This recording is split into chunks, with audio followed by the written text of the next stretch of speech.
তিনটে জিনিসের অভাব দেখবেন: ন্যায়পরায়ণতা, আমানতদারিতা, সত্যবাদিতা। মাদ্রাসা হোক, মসজিদ হোক, ইসলামী দল হোক, সংগঠন হোক, কিন্তু সালাত, সিয়াম, হজ, যাকাত আছে। এমনকি এমনও মুসলিম পাবেন, এমনও শত শত মুসলমান পাবেন যারা অন্যের সম্পত্তি অন্যায়ভাবে ভক্ষণ করে আবার সেই টাকা দিয়ে হজ করতে গেছে। আছে না নাই?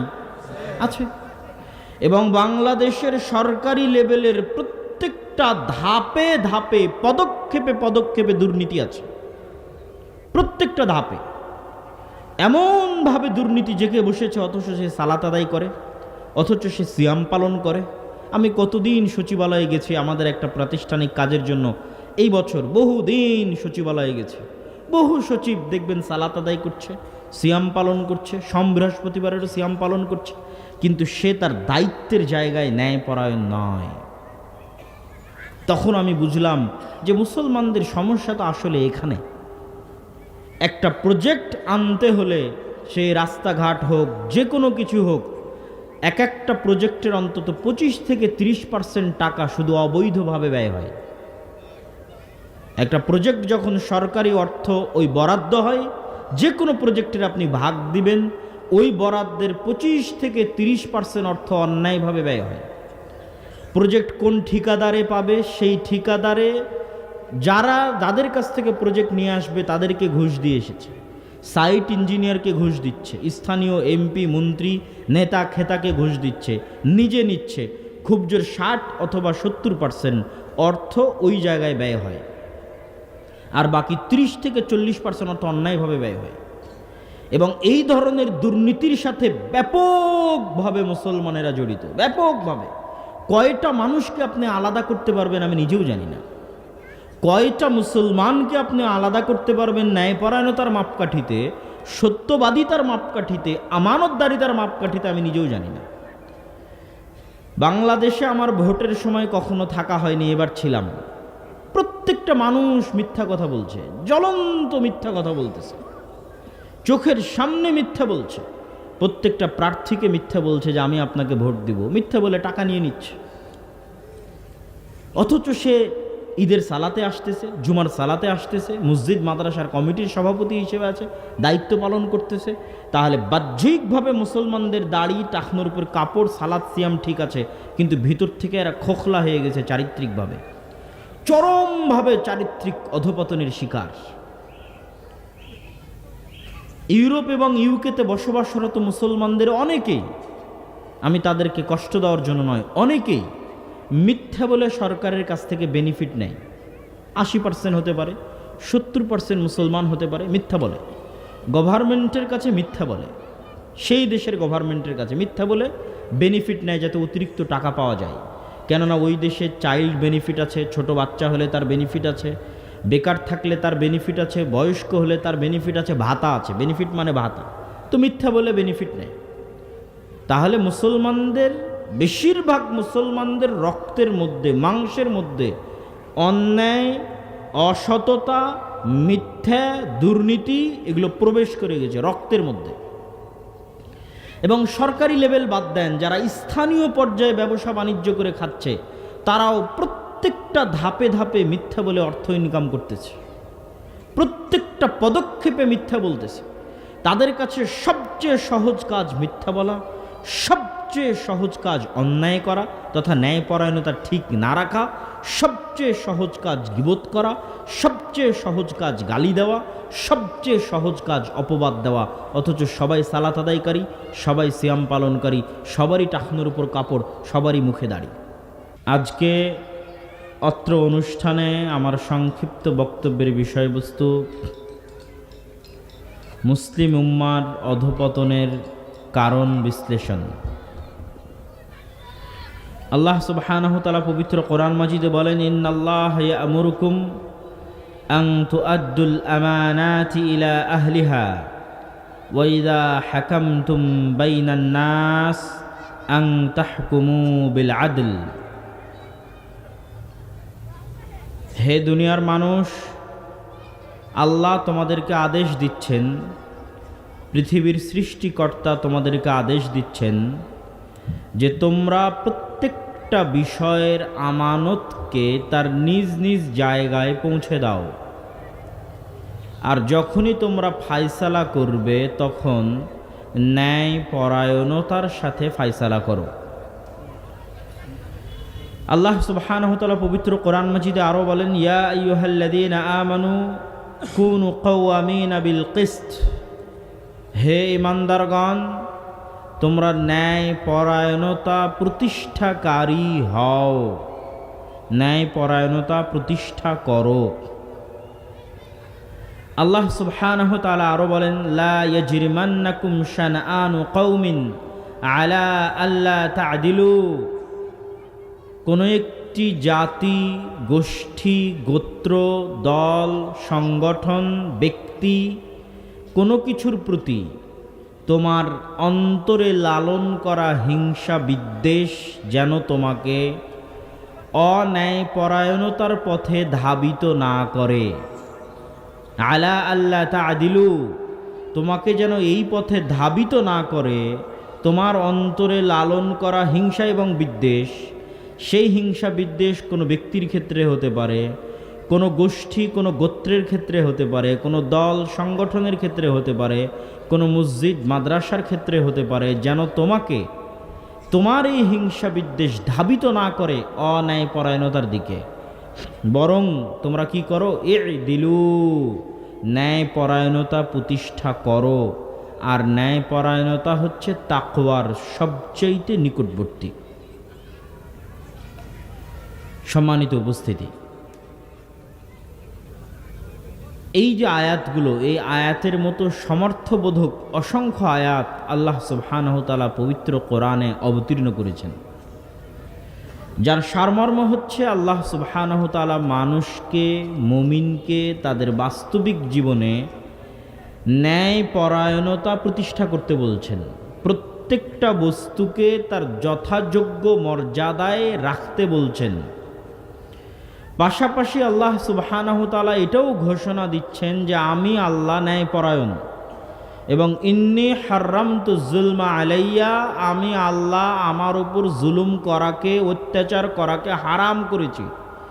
ন্যায়পরায়ণতার আরবি হচ্ছে আদল, আদালাহ, ন্যায়পরায়ণতা, আর এর বিপরীতটা হচ্ছে জুলম, অত্যাচার। ন্যায়পরায়ণতার মাপকাঠিতে চুল পরিমাণ 19-20 অত্যাচার। যে ন্যায়পরায়ণতার মাপকাঠিতে যত বেশি পরিমাণ 19-20 করবে সে তত বড় অত্যাচারী। তো আল্লাহ বলছেন আমি ন্যায়পরায়ণ, শতভাগ ন্যায়পরায়ণ। আর হাররামতু যুলমা আলাইয়া, চুল পরিমাণ অত্যাচার এবং জুলম করাকে আমি আল্লাহ আমার উপর হারাম করে নিয়েছি। পৃথিবীর মানুষ যদি কোথাও ন্যায়পরায়ণতা না পায়, জজ কোর্ট, হাইকোর্ট, সুপ্রিম কোর্ট, গ্রাম্য সালিশ, পারিবারিক বিচার, প্রাতিষ্ঠানিক বিচার সালিশ, কোথাও যদি ন্যায়পরায়ণতা না পায়, তাহলে কিয়ামতের মাঠে আমি আল্লাহ শতভাগ ন্যায়পরায়ণতা তাকে বুঝিয়ে দিব।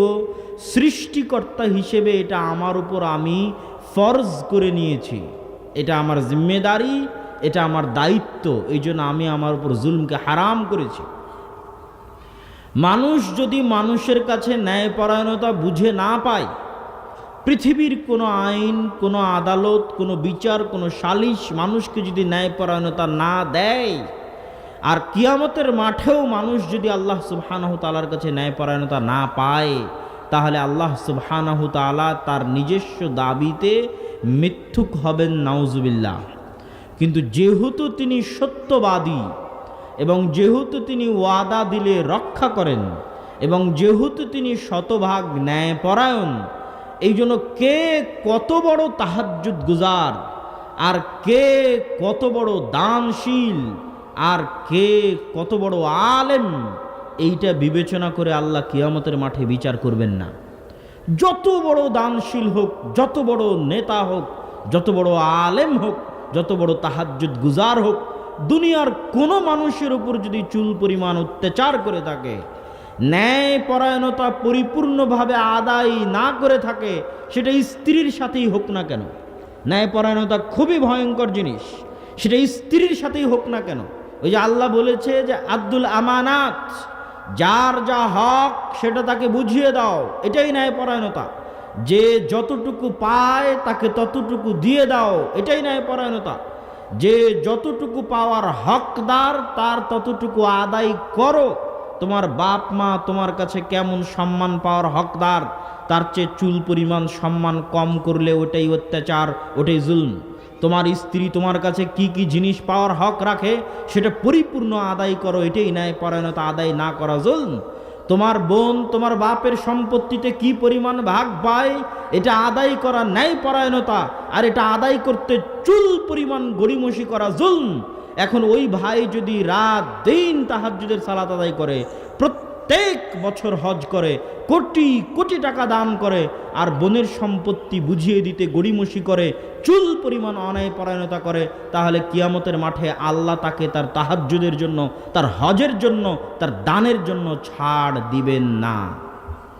ন্যায়পরায়ণতা শতভাগ প্রতিষ্ঠা করে ছাড়বেন। এই জন্য তিনি আল্লাহ, এই জন্য তিনি রব্বুল আলামিন, এই জন্য তিনি ইলাহ। শতভাগ ন্যায়পরায়ণতা প্রতিষ্ঠা করে ছাড়বেন। কিন্তু আজ আমাদের মুসলমানদের দুর্ভাগ্যজনক হলেও সত্য যে আজ আমাদের মুসলমানদের মধ্যে বাহ্যিক ইবাদত, বাহ্যিক আমল ব্যাপকভাবে উপস্থিত থাকলেও আভ্যন্তরীণভাবে চারিত্রিক অধপতন আমাদেরকে ধ্বংস করে ফেলেছে। প্রত্যেকেই অভ্যন্তরীণভাবে চারিত্রিকভাবে ন্যায়পরায়ণতার মাপকাঠিতে নিজেকে মাপলে সে নিজেকে ন্যায়পরায়ণ দাবি করতে পারবে না।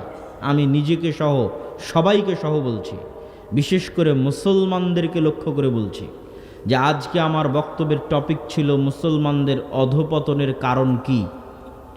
তো অনেকেই হয়তো বিভিন্ন কারণ তুলে ধরবেন, কিন্তু আমার কাছে আমার গবেষণা, আমার সফর, আমার চিন্তা ভাবনা, আমার বাস্তব অভিজ্ঞতা, আমার কাছে মনে হয় মুসলমানদের চলমান বর্তমান অধপতনের সবচেয়ে বড় কারণগুলো কয়েকটি, তার মধ্যে 3টা কারণকে আমরা সারমর্ম করতে পারি। এক, চারিত্রিক অধপতন। চারিত্রিক অধপতন মানে আমি বেহায়াপনা বেলেল্লাপনাকে বুঝাচ্ছি না। চারিত্রিক অধপতন মানে ন্যায়পরায়ণতা, সততা, আমানতদারিতা নাই, সত্যবাদিতা, ন্যায়পরায়ণতা, আমানতদারিতা নাই।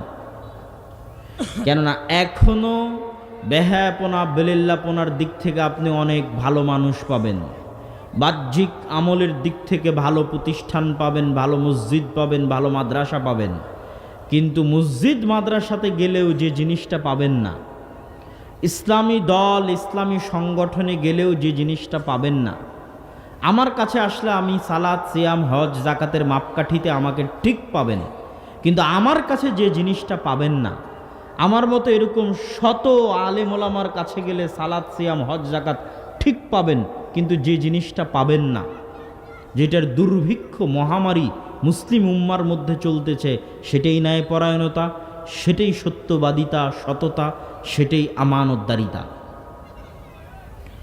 হয় মসজিদ কমিটি ইমাম সাহেবের উপর জালেম, কেননা সে ন্যায়পরায়ণতা করতে পারছে না, অথবা ইমাম সাহেব তার মুয়াজ্জিনের উপর জালেম, তার সাথে ন্যায়পরায়ণতা করতে পারছে না।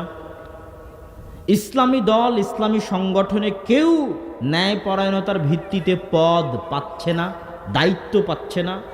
যে যত বেশি চামচামি করতে পারছে, যে যত বেশি নেতাকে সন্তুষ্ট করতে পারছে, সেই পদের দিক থেকে এগিয়ে যাচ্ছে। কাজের ভিত্তিতে, ন্যায়পরায়ণতার ভিত্তিতে কেউ দায়িত্ব পাচ্ছে না। যেখানে যাবেন 3টে জিনিসের অভাব দেখবেন: ন্যায়পরায়ণতা, আমানতদারিতা, সত্যবাদিতা। মাদ্রাসা হোক, মসজিদ হোক, ইসলামী দল হোক, সংগঠন হোক, কিন্তু সালাত সিয়াম হজ জাকাত আছে। এমনকি এমনও মুসলিম পাবেন, এমনও শত শত মুসলমান পাবেন যারা অন্যের সম্পত্তি অন্যায়ভাবে ভক্ষণ করে আবার সেই টাকা দিয়ে হজ করতে গেছে। আছে না নাই? আছে। এবং বাংলাদেশের সরকারি লেভেলের প্রত্যেকটা ধাপে ধাপে, পদক্ষেপে পদক্ষেপে দুর্নীতি আছে। প্রত্যেকটা ধাপে এমনভাবে দুর্নীতি জেগে বসেছে, অথচ সে সালাত আদায় করে, অথচ সে সিয়াম পালন করে। আমি কতদিন সচিবালয়ে গেছি আমাদের একটা প্রাতিষ্ঠানিক কাজের জন্য, এই বছর বহুদিন সচিবালয়ে গেছি। বহু সচিব দেখবেন সালাত আদায় করছে, সিয়াম পালন করছে, বৃহস্পতিবারেরও সিয়াম পালন করছে, কিন্তু সে তার দায়িত্বের জায়গায় ন্যায়পরায়ণ নয়। তখন আমি বুঝলাম যে মুসলমানদের সমস্যা তো আসলে এখানে।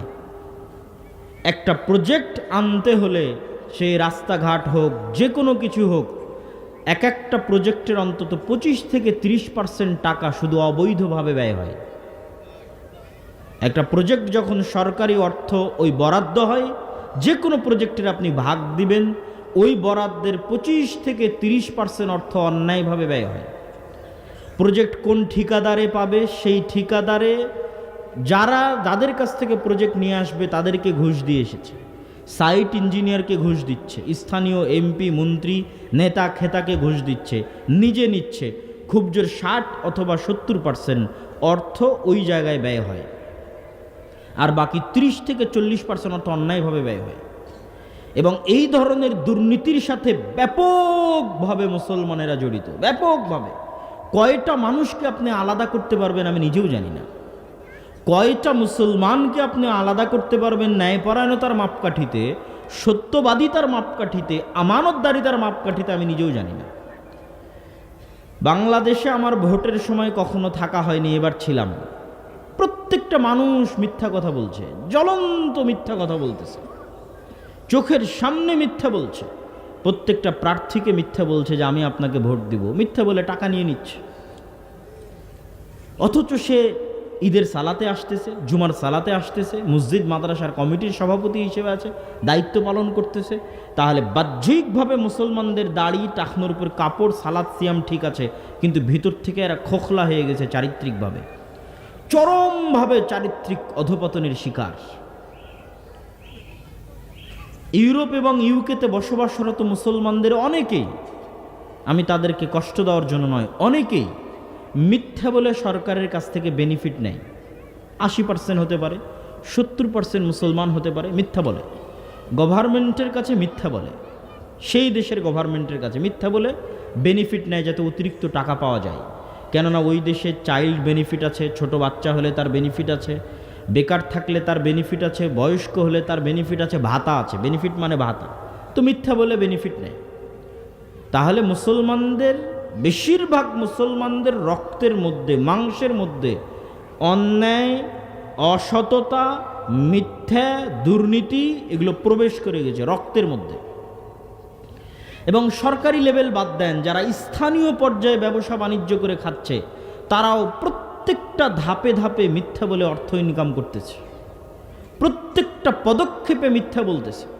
তাদের কাছে সবচেয়ে সহজ কাজ মিথ্যা বলা, সবচেয়ে সহজ কাজ অন্যায় করা তথা ন্যায়পরায়ণতা ঠিক না রাখা, সবচেয়ে সহজ কাজ গীবত করা, সবচেয়ে সহজ কাজ গালি দেওয়া, সবচেয়ে সহজ কাজ অপবাদ দেওয়া। অথচ সবাই সালাত আদায়কারী, সবাই সিয়াম পালনকারী, সবারই টাকনোর উপর কাপড়, সবারই মুখে দাড়ি। তাহলে সমস্যা ওখানে নয়, সমস্যা কোথায় সেটা আমাদের খুঁজে বের করতে হবে।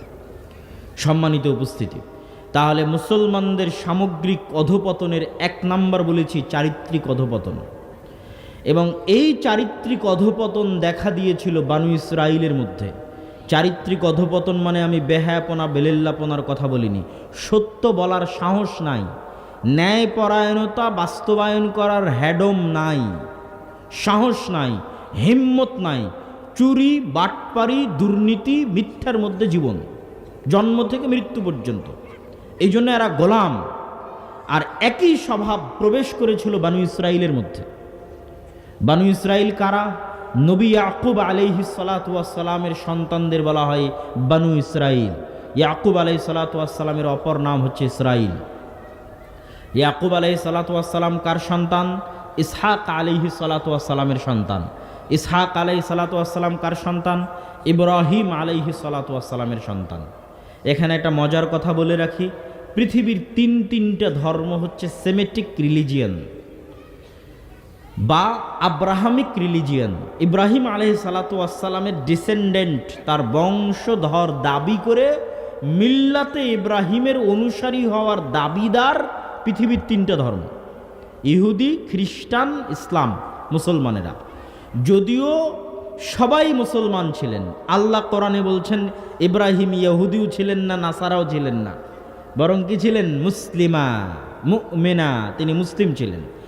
কিন্তু যেমন আমরা মুসলমানদের মধ্যে থেকে হানাফি, শাফি ইত্যাদি ভাগ করে নিয়েছি, ওই রকম একটা সময় মুসলমান থাকতে থাকতে তারা নিজেদের নামের উপর চড়িয়ে নিয়েছে নাসরানি, নিজেদের নামের উপর চড়িয়ে নিয়েছে ঈসাই, নিজেদের নামের উপর চড়িয়ে নিয়েছে ইয়াহুদি। ঠিক আছে, এই ধরনের নাম তারা নিজেদের উপর চড়িয়ে নিয়েছে, কিন্তু তারাও আব্রাহামিক রিলিজিয়ান। ইব্রাহিম আলাইহিসসালাতু ওয়াসসালামকে তারা বলে আব্রাহাম, ইসহাক আলাইহিসসালাতু ওয়াসসালামকে তারা বলে আইজ্যাক, ইয়াকুব আলাইহিসসালাতু ওয়াসসালামকে তারা বলে জ্যাকব, ইউসুফ আলাইহিসসালাতু ওয়াসসালামকে তারা বলে জোসেফ, দাউদ আলাইহিসসালাতু ওয়াসসালামকে তারা বলে ডেভিড, ঈসা আলাইহিসসালাতু ওয়াসসালামকে তারা বলে জেসাস, মূসা আলাইহিসসালাতু ওয়াসসালামকে তারা বলে মোজেস। মেইন ঘটনাগুলো এক। যেমন নূহ আলাইহিসসালামের বন্যার ঘটনা কোরআনে আছে, তেমন নূহ আলাইহিসসালামের বন্যার ঘটনা তাওরাতে আছে, তোরা, তারা বলে তোরা, ওল্ড টেস্টামেন্ট। তেমন নূহ আলাইহিসসালামের বন্যার ঘটনা ইনজিল বা নিউ টেস্টামেন্ট বা বাইবেলের মধ্যেও আছে। ঘটনার ধারা বিবরণীতে পার্থক্য থাকতে পারে।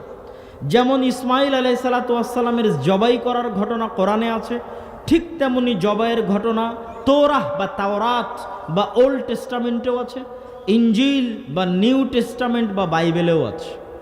কিন্তু সেখানে নাম পরিবর্তন হয়ে আছে ইসহাক।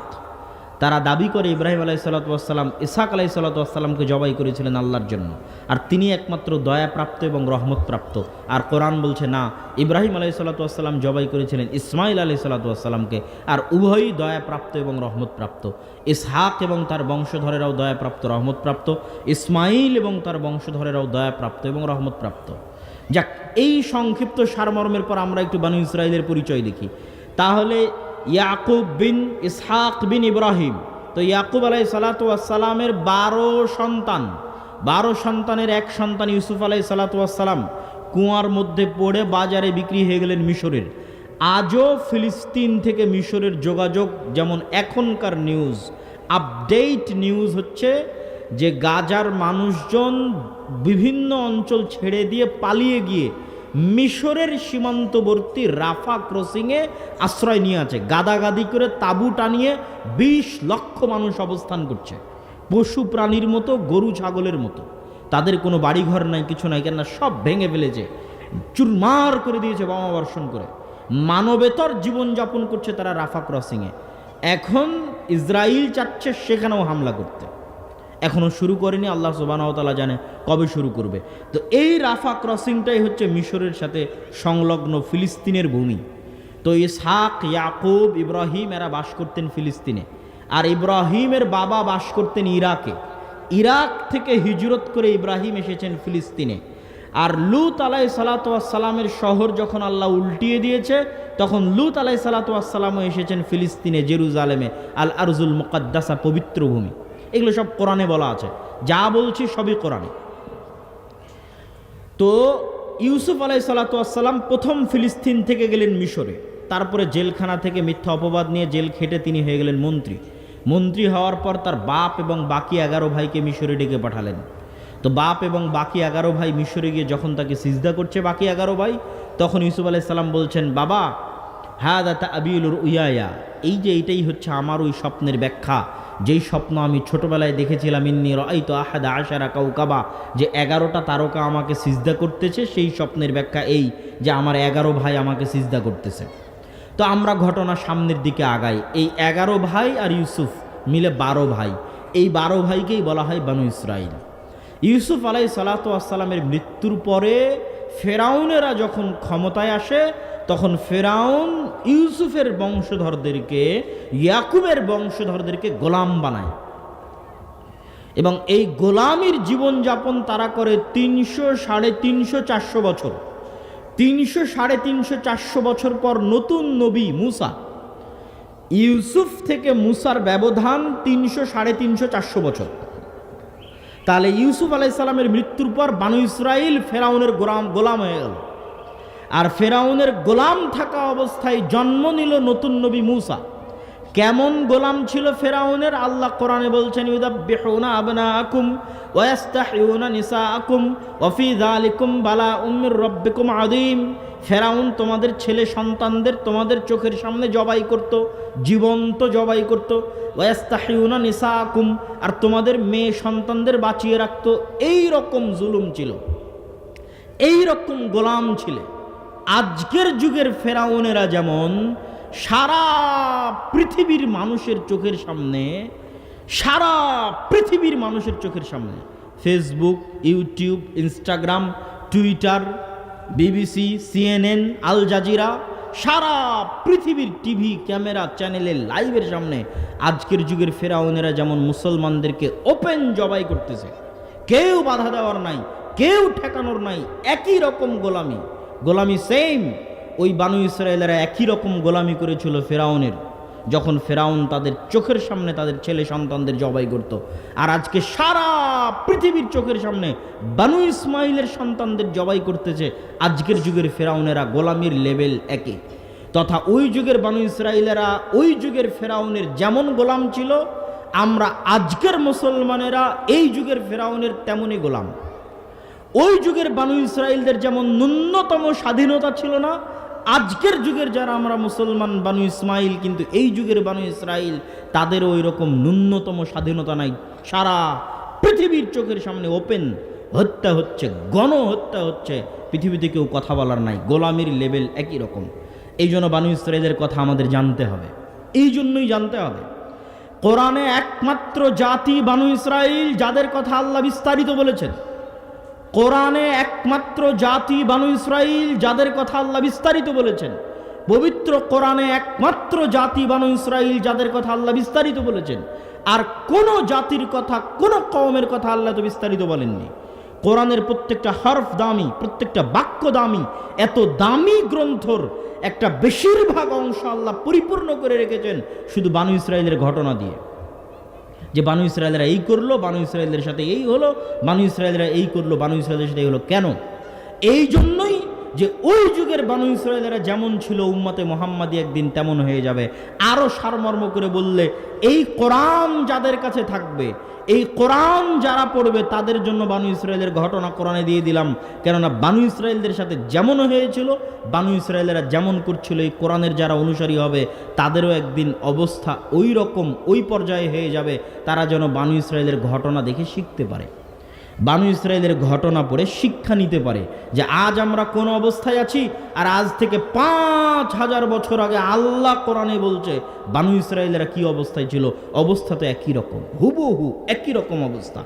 তাহলে ওই বানু ইসরায়েলেরা কি কারণে এই অবস্থার মধ্যে ছিল, ওই একই কারণে আমরা এই অবস্থার মধ্যে আছি। ওই বানু ইসরায়েলেরা কিসের মাধ্যমে এই অবস্থা থেকে পরিত্রাণ পেতে পারত, আমরা ওইটার মাধ্যমে পরিত্রাণ পাবো, এটা শিখতে হবে। তো এই বানু ইসরায়েলদের ঘটনা আল্লাহ সুবহানাহু ওয়া তাআলা কোরআনে বলেছে তাদের সাথে আমাদের অবস্থা মিলানোর জন্য, তাদের চারিত্রিক নৈতিক অধঃপতন দেখানোর জন্য। আমাদের চারিত্রিক নৈতিক অধঃপতন কোন জায়গায় গেছে সেটার সাথে মিলানোর জন্য সংক্ষিপ্ত কয়েকটি ঘটনা যা কোরআনেই আছে। যখন মূসা আলাইহিস সালাতু ওয়াস সালাম বানু ইসরায়েলদের নিয়ে সমুদ্র পার হচ্ছেন, সমুদ্র পার হয়ে পালিয়ে যাচ্ছেন না, ফিরে যাচ্ছেন। কোথায় ফিরে যাচ্ছেন? মূসা আলাইহিস সালামের 400 বছর আগে, যখন ইউসুফ আলাইহিস সালাম আর তার 11 ভাই ফিলিস্তিন থেকে মিশর এসেছিলেন বাবা ইয়াকুব সহ। আজ 400 বছর পর মূসা আলাইহিস সালাম ওই বানু ইসরায়েলদের নিয়েই ফিরে যাচ্ছেন ওই ফিলিস্তিনে, ওই জেরুজালেমে, পালিয়ে না। মূসা আলাইহিস সালামের 400 বছর আগে ইউসুফ আলাইহিস সালাম এবং তার 11 ভাই এবং তাদের বাবা ইয়াকুব কোথায় থেকে এসেছিলেন? ফিলিস্তিন, জেরুজালেম থেকে। তো 400 বছর পর মূসা আলাইহিস সালাম পালিয়ে যাচ্ছেন না, পালিয়ে গেলে আফ্রিকায় যেতেন। উনি আফ্রিকায় যাননি, উনি ফিরে যাচ্ছেন ফিলিস্তিনে, জেরুজালেমে, আল আরজুল মুকাদ্দাসা, পবিত্র ভূমিতে। তো ফিরে যাওয়ার সময় লোহিত সাগরে 12টা রাস্তা আল্লাহ তৈরি করে দিলেন। কেন 12টা রাস্তা? ইয়াকুব আলাইহিস সালামের 12 সন্তানের সম্মানে। আরে একটা রাস্তা দিয়েও সবাই পার হয়ে যেতে পারত, কিন্তু 12 সন্তানের 12 বংশের প্রত্যেকের সম্মান প্রকাশ করার জন্য, প্রত্যেককে আলাদাভাবে সম্মানিত করার জন্য সমুদ্রের মধ্যে 12টা রাস্তা তৈরি হলো। 12টা রাস্তা দিয়ে 12টা গোত্র 12টা সন্তানের 12টা বংশধর পার হয়ে গেল। পার হয়ে যাওয়ার পর বিশাল মরুভূমি, আজও মরুভূমি। আজও যেখানে তুর পাহাড় আছে সেই তুর পাহাড়ের আশেপাশে সিনাই মরুভূমি, বিশাল মরুভূমি। সৌদি আরবের সীমান্তবর্তী, মিশরের সীমান্তবর্তী, ইসরায়েল, ফিলিস্তিন, জর্ডানের সীমান্তবর্তী এই মধ্যের বিশাল মরুভূমির নাম সিনাই মরুভূমি। এই মরুভূমির মধ্যে আছে তুর পাহাড়, যেই পাহাড়ে ইবাদত করতে গেছিলেন মুসা আলাইহিস সালাতু ওয়াস সালাম 40 রাতের জন্য আল্লাহ সুবহানাহু ওয়া তাআলার। তো মরুভূমিতে তো পানি নাই, লোহিত সাগরের লবণাক্ত পানি খাওয়া সম্ভব নয়, মিশরে ফিরে যাওয়াও সম্ভব নয়, আর ফিলিস্তিনে জেরুজালেমে বসবাস করতে শক্তিশালী আমালেকা গোত্র ঢুকাও সম্ভব নয়। তো এখন মরুভূমিতে ঘুরপাক খাও, পানির ব্যবস্থা কেমনে হবে? ওয়াইজ ইসতাসকা মূসা লিকাওমিহি ফাকুলনা যরিব বিআসাকাল হাজারা ফানফাজারাত মিনহু ইসনাতা আশারাতা আইনা। যখন বানু ইসরাইলেরা মুসাকে বলল মরুভূমিতে পানির ব্যবস্থা নাই, তোমার আল্লাহকে বলো পানির ব্যবস্থা করে দিতে। আমি মুসাকে বললাম, মুসা তোমার হাতের লাঠি দিয়ে পাথরে আঘাত করো। যখনই মুসা হাতের লাঠি দিয়ে পাথরে আঘাত করলো, তখন ইয়াকুব আলাইহিস সালামের 12 সন্তানের 12 বংশের জন্য পাথর থেকে 12টি ঝর্ণাধারা প্রবাহিত হয়ে গেল। আল্লাহু আকবার! কি সম্মান আল্লাহ বানু ইসরাইলকে দিয়েছিলেন। আল্লাহ কোরআনে বলছেন যে এই সম্মানগুলো আমি তাদেরকে দিয়েছিলাম। তারপরে তারা বলছে খাবার তো নাই, মরুভূমিতে কি উৎপাদন করবে, খাবার নাই। আল্লাহ বলছেন আমি জান্নাত থেকে পাঠিয়ে দিলাম মান্নার সালোয়া তোমাদের জন্য। মান্নার সালোয়া কি? মুফাসসিরিনে কেরাম লিখছেন কোয়েল জাতীয় দামি এক প্রকার পাখি, যা সকালবেলা গাছে এসে বসতো, ওইটাকে জবাই করা হতো। আর ওই গোস্তের সাথে পৃথিবীর সবচেয়ে উন্নত জাতের মাশরুম, যা মরুভূমিতে বৃষ্টি হলে হয়, তাছাড়া অন্য কোথাও হয় না, যার বর্তমান কেজি 1 কেজির দাম বাংলাদেশি টাকায় 5 লক্ষ টাকা। ওই দামি মাশরুম আর ওই পাখির গোস্ত, এটা জান্নাত থেকে আসতো আল্লাহ সুবহানাহু ওয়া তাআলার পক্ষ থেকে।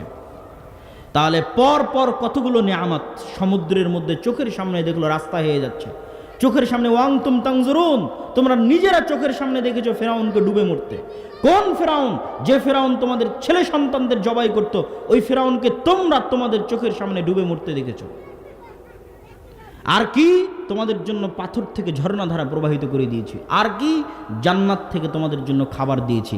তারপরে এবার আল্লাহ বলছে তোমরা এবার দেখো উম্মতে মুহাম্মাদি, যে এত দয়া, এত করুণা, এত রহমত করার পর বানু ইসরাইল পাল্টা কেমন নিমক হারামি করলো, কেমন ধোকাবাজি করলো, কেমন শঠতা করলো, কেমন মুনাফিকি করলো আল্লাহর সাথে। দেখো মুসা আলাইহিস সালাম যখন তুর পাহাড় থেকে তাওরাত নিয়ে ফিরে আসছে, তখন বানু ইসরাইল বলছে লান নুমিনা হাত্তা নারাল্লাহ জাহরাতান, ততক্ষণ পর্যন্ত তোমার এই তাওরাতে বিশ্বাস করব না যতক্ষণ না নিজে চোখে তোমার আল্লাহকে না দেখব। নাউজুবিল্লাহ! এর চেয়ে বড় আর কি দেখবি তোরা, যে চোখের সামনে ফেরাউন মরে গেল, সমুদ্রের মধ্যে দিয়ে রাস্তা তৈরি হয়ে গেল, পাথর ফেটে ঝর্ণাধারা বের হলো, আসমান থেকে জান্নাত থেকে খাদ্য আসতেছে, আর কি লেখা লাগে? তো বলে আল্লাহকে স্বচক্ষে না দেখলে তোমার তাওরাত মানব না। 40 রাতের জন্য যখন ইবাদত করতে গেল মুসা আলাইহিস সালাম, ইত্তাখাযতুমুল ইজল, তোমরা বাছুরের পূজা করা শুরু করেছিলে, শিরক করেছিলে। মাত্র 40 দিনের ব্যবধানে, মাত্র 40 দিনে তোমরা শিরকে লিপ্ত হয়েছো আল্লাহকে ভুলে গিয়ে। আর কি করেছো তোমরা? তোমাদের এত বড় দয়া এবং নেয়ামত থাকার পরও তোমরা মুসাকে বলছো লান নাসবিরা আলা তুআমিন ওয়াহিদ ফাদউ লানা রাব্বাক ইউমবিতু লানা। মুসা, এই এক খাবার, এই প্রত্যেক দিন মান্নার সালোয়া জান্নাত থেকে আসে, এই এক খাবার আমাদের ভালো লাগে না। বলেন নাউজুবিল্লাহ! মুসা তোমার আল্লাহকে বলো এই মরুভূমি থেকে খাবার উৎপাদন করে দিতে, এই মরুভূমি থেকে চাল, ডাল, পেঁয়াজ, রসুন, আদা, শশা উৎপন্ন করে দিতে বলো, শাক সবজি। তোমার আল্লাহ সুবহানাহু ওয়া তাআলাকে আমরা মরুভূমিতে খাবার উৎপন্ন দেখতে চাই। তখন আল্লাহ সুবহানাহু ওয়া তাআলা বললেন, এতই যখন উৎপন্ন শাকসবজি ফলমূল খাওয়ার ইচ্ছা, তাহলে মরুভূমি পার হলেই উর্বর জমি শুরু হবে ফিলিস্তিনের, জেরুজালেমের। যুদ্ধ করে বিজয় করো, যা ভালো লাগে আবাদ করে খাও, যুদ্ধ করে বিজয় করতে হবে। তখন তারাই, এই বানু ইসরাইলি উত্তর দিল ইযহাব আনতা ওয়া রাব্বুকা ফাকাতিলা, মুসা তুমি আর তোমার আল্লাহ গিয়ে যুদ্ধ করো। যুদ্ধ করে যেই দিন তোমাদের বিজয় হয়ে যাবে, ওই দিন আমাদেরকে বলিও আমরা এখানে বসে থাকলাম, আমরা যুদ্ধ করতে পারবো না। বলে নাউজুবিল্লাহ! শুধু তাই নয়, যখন এই ঘটনা ঘটলো তখন মুসা আলাইহিস সালাম হতাশ হয়ে গেলেন। মুসা আলাইহিস সালাম বলেন, আল্লাহ আমি আর আমার ভাই ছাড়া এই জাতির দায়িত্ব আমি নিতে পারবো না। এগুলো সব কোরআনে আল্লাহ বলেছেন যা বলছি প্রত্যেকটা কথা কোরআনে আছে। আমি বলেছি যে বানু ইসরায়েলের ঘটনা আল্লাহ যত বিস্তারিত কোরআনে বলা হয়েছে এই জাতির ঘটনা, আর কোনো জাতির ঘটনা এত বিস্তারিত বলা হয়নি। কেন এত বিস্তারিত কোরআনে এই জাতির ঘটনা? কেন? এটা বুঝতে হবে। এর মধ্যে আমাদের জন্য শিক্ষা আছে। কেন আমরা ওরকম হয়ে গেছি? আমরা এই যুগের বানু ইসরায়েল হয়ে গেছি। স্বভাবে, চরিত্রে, চাল চলনে, কথাবার্তায় একই মিথ্যা, একই শঠতা, একই ধোঁকা, একই নিমখারামি আমাদের রক্ত এবং আমাদের মাংসের মধ্যে ঢুকে গেছে। এই জন্য বুঝতে হবে। মুসা আলাইহিস সালাম বললেন, আল্লাহ আমি পারবো না, আমি আমার আর আমার ভাইয়ের দায়িত্ব নিতে পারবো, এই কওমের দায়িত্ব নিতে পারবো না। আল্লাহ বললেন, তোমাদের জন্য 40 বছরের গজব, ইয়াতিহুনা ফিল আরজ, এই মরুভূমির মধ্যে 40 সানা, 40 বছর তোমরা পাগলের মতো ঘুরতে থাকবে। এই 40 বছরের মধ্যে মুসা আলাইহিস সালামের মৃত্যু হয়ে গেল। নতুন নবী হলেন ইউশা বিন নুন। বানু ইসরায়েলের নতুন নবী হলেন ইউশা বিন নুন। ইউশা বিন নুন 40 বছর পর বানু ইসরায়েলদের নিয়ে বলল, তোমরা তওবা করো, ইস্তেগফার করো এবং চলো যুদ্ধ করি। আল্লাহ জেরুজালেম বিজয় করতে বলেছে, চলো যুদ্ধ করি। তারা জেরুজালেম বিজয়ের জন্য যুদ্ধে অবতীর্ণ হলো। যখন শুক্রবার বিকেলবেলা সূর্য ডুবলেই শনিবার শুরু হবে, শনিবার পবিত্র দিন। ইহুদি ধর্ম অনুযায়ী, আল্লাহর দেওয়া বিধান অনুযায়ী, ইহুদি ধর্ম অনুযায়ী শনিবার পবিত্র দিন, যেটা এখন মানসুখ। আল্লাহর দেওয়া বিধান অনুযায়ী, ইসলামের নিয়ম অনুযায়ী শুক্রবার পবিত্র দিন, তখন শনিবার ছিল। তো শুক্রবার সূর্য ডুবলেই শনিবার শুরু হবে, যুদ্ধ বন্ধ হয়ে যাবে। ইউশা বিন নুন আল্লাহকে বললেন, আল্লাহ আপনি এই সূর্যকে থামিয়ে দেন আমাদের জন্য, যেন আজকে যুদ্ধ করে বিজয় অর্জন করতে পারি। রাসূল সাল্লাল্লাহু আলাইহি সাল্লাম বলছেন, পৃথিবীর ইতিহাসে প্রথমবারের মতো একমাত্র একবারের জন্য আল্লাহ সূর্যকে থামিয়ে দিয়েছিলেন, বানু ইসরাইল যেন জেরুজালেম বিজয় করতে পারে। এই জন্য আল্লাহ ইউশা বিন নুনের দোয়ার কারণে সূর্য থামিয়ে দিলেন। বানু ইসরাইল জেরুজালেম বিজয় করবে। আল্লাহ আদেশ দিচ্ছেন, শোনো, এত বড় বড় নিমক হারামি অপরাধ করার পর তোমাদেরকে জেরুজালেম বিজয় করার মতো দয়া রহমত আমি দিচ্ছি, অতএব আমার একটা আদেশ তোমরা মানো। জেরুজালেমে যখন প্রবেশ করবে আমার শুকরিয়ার জন্য মাথা নত করে প্রবেশ করবে, আর মুখে উচ্চারণ করবে একটা জিকির, হিত্তাতুন। হিব্রুতে হিত্তাতুন মানে আস্তাগফিরুল্লাহ, মানে মুখে উচ্চারণ করবে আস্তাগফিরুল্লাহর জিকির, আর মাথা থাকবে নত।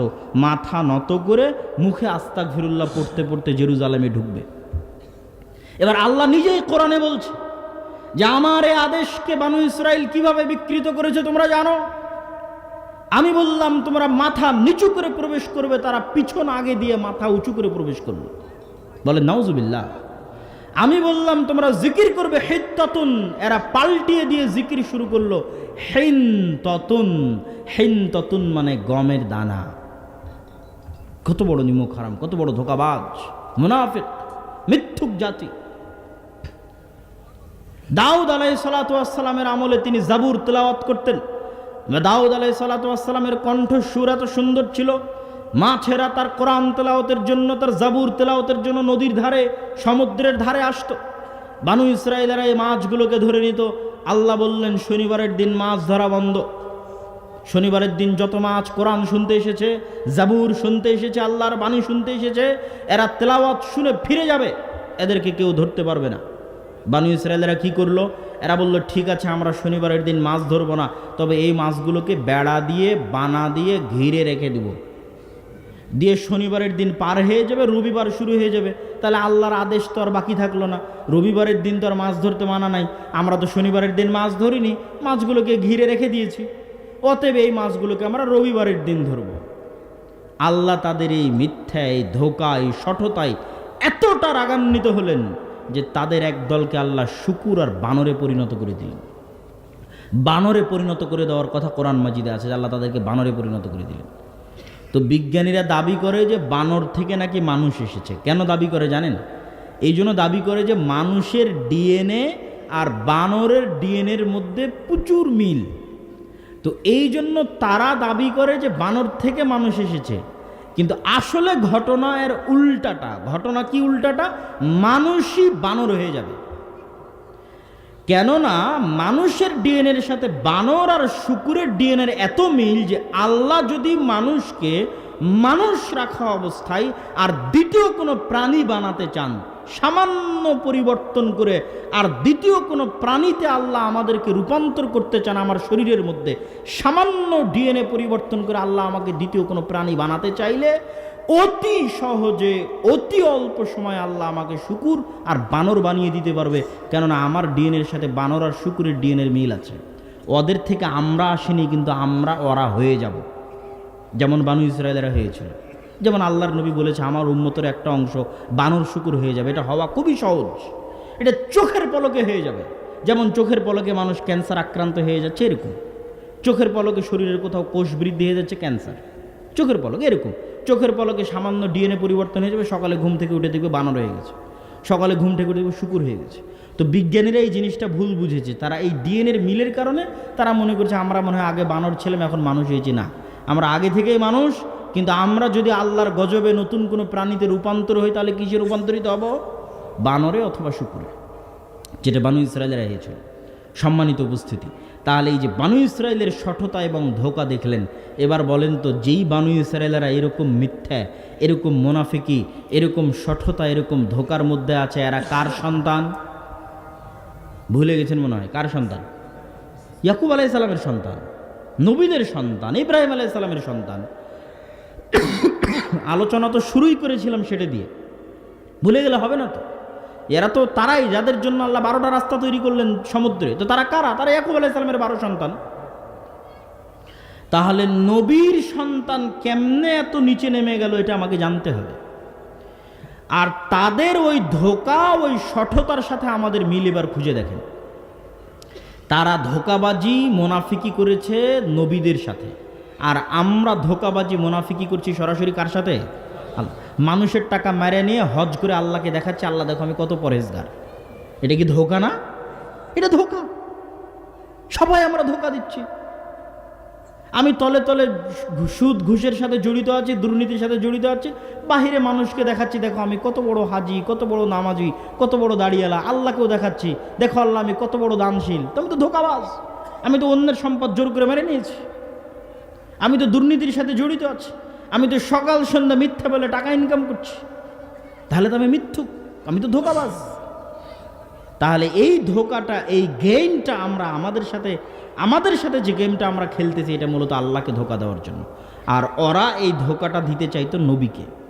তো এখন যদি বানু ইসরায়েলেরা উঠে, নতুন করে জেগে উঠে, তাহলে জেগে উঠে যদি উম্মতে মুহাম্মাদিকে দেখে, তাহলে ওরাই লজ্জা পাবে যে আমরা এদের চেয়ে ভালো ছিলাম।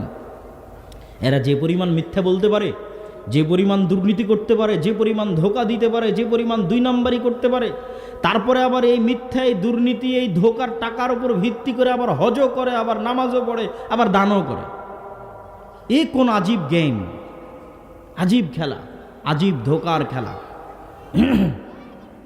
সম্মানিত উপস্থিতি, এই জন্য তাদের ঘটনা বলে দেখালাম যে আপনি মিলিয়ে দেখেন তাদের ধোঁকাবাজি আর আমাদের ধোঁকাবাজি, তাদের মিথ্যা আর আমাদের মিথ্যা। এবার চলে আসেন, তারা নবীর সন্তান হওয়ার পরও এই রকম নিম্ন শ্রেণীর আচরণ কেন করত? আর আমরা মুসলমানেরা কি উন্নত চরিত্রের ছিলাম না যে আমরা আজকে এত নিম্ন আচরণ করছি? এবার মুসলমানদের উন্নত চরিত্র দেখেন। তাদেরও কারণ বলি, তার আগে মুসলমানদের 2-1টা উন্নত চরিত্র দেখেন। ওমর রাদিয়াল্লাহু তাআলা আনহু ন্যায় পরায়ণতার মাপকাঠিতে নিজেকে শতভাগ ঠিক রাখবেন। এই জন্য ওমর রাদিয়াল্লাহু তাআলা আনহু নিজেকে ন্যায় পরায়ণতার মাপকাঠিতে শতভাগ ঠিক রাখবেন। শুধু এই জন্য, ন্যায় পরায়ণতার মাপকাঠিতে যেন চুল পরিমাণ এদিক ওদিক না হয়, শুধু এই জন্য ওমর রাদিয়াল্লাহু তাআলা আনহু মদিনা থেকে জেরুজালেমের অর্ধেক রাস্তা, এই 1500 কিলোমিটারের অর্ধেক রাস্তা, 700 কিলোমিটার, 650 কিলোমিটার রাস্তা নিজে পায়ে হেঁটেছেন, আর গোলামকে উটের পিঠে বসিয়ে রেখেছেন, খালি এটা প্রমাণ করতে যে আমি ওমর ন্যায়পরায়ণ, আমি ওমর ন্যায়পরায়ণ শাসক, শতভাগ ন্যায়পরায়ণ। শুধু এই ন্যায়পরায়ণতার মাপকাঠিতে নিজেকে শতভাগ উত্তীর্ণ করতে পারে। আপনি দেখেন আপনার স্ত্রীর সাথে আপনি শতভাগ ন্যায়পরায়ণ কিনা মাপেন। আপনার ভাইয়ের সাথে, আপনার বোনের সাথে, বাপ মায়ের সাথে, আপনার কর্মস্থলে, চাকুরির স্থলে আপনি শতভাগ ন্যায়পরায়ণ কিনা। আপনার অধস্তন কর্মচারী, কর্মকর্তার সাথে আপনি ন্যায়পরায়ণ কিনা মাপেন। ভয়ঙ্কর জিনিস ন্যায়পরায়ণতা। তো আমরা তো ওমর রাদিয়াল্লাহু তাআলা আনহুর বংশধর। তাহলে মুসলমানেরা কেমন ন্যায়পরায়ণ ছিল সেটা দেখেন। স্পেনে যখন ইসলাম প্রবেশ করে, সারা পৃথিবীতে যখন ইসলাম প্রবেশ করে, একটা জিনিস আজকে বলে যাচ্ছি মনে রাখবেন, সারা পৃথিবীতে যখন মানুষ দলে দলে ইসলাম গ্রহণ করেছে, তার যত মানুষ দলে দলে ইসলাম গ্রহণ করেছে, তারা যতজন সালাত, সিয়াম, হজ, যাকাত দেখে ইসলাম গ্রহণ করেনি, 90% মানুষ, 99% মানুষ ইসলাম গ্রহণ করেছে শুধু এই কারণে যে অত্যাচার থেকে বাঁচতে চাইলে, ন্যায় পরায়ণতা পেতে চাইলে তোমরা ইসলামে যাও। স্পেনে যখন তারেক বিন জিয়াদ প্রবেশ করেছে, তখন স্পেনের মানুষরা তাদের শাসক দ্বারা এতটা মাজলুম ছিল, এতটা অত্যাচারিত ছিল, যখন তারা দেখলো বাপরে বাপ, মুসলমানদের মধ্যে ন্যায় পরায়ণতা দেখো, মুসলমানদের মধ্যে আমানতদারিতা দেখো, মুসলমানদের মধ্যে সত্যবাদিতা দেখো, এক কথার জন্য জীবন দিয়ে দিতে পারে মুসলমানেরা, কথার আমানত রক্ষা করার জন্য, ওয়াদার আমানত রক্ষা করার জন্য। আমরা যদি অত্যাচার থেকে বাঁচতে চাই, ইসলাম গ্রহণ করতে হবে। ইসলাম আমাদের ন্যায় পরায়ণতা দিতে পারবে, আমাদের সম্মান দিতে পারবে, আমাদের মর্যাদা দিতে পারবে, আমাদের অধিকার দিতে পারবে। আপনি বাংলাদেশের ইতিহাস পড়েন, বাংলাদেশের মুসলমানেরা বিহার, পশ্চিমবঙ্গ, আসাম, বাংলা, এই উড়িষ্যা, এই অঞ্চলের মুসলমানেরা কেন ইসলাম গ্রহণ করেছে? ব্রাহ্মণদের অত্যাচারে অত্যাচারিত হয়ে 4 বর্ণে ভাগ করে রেখেছিল ব্রাহ্মণরা হিন্দু সমাজকে।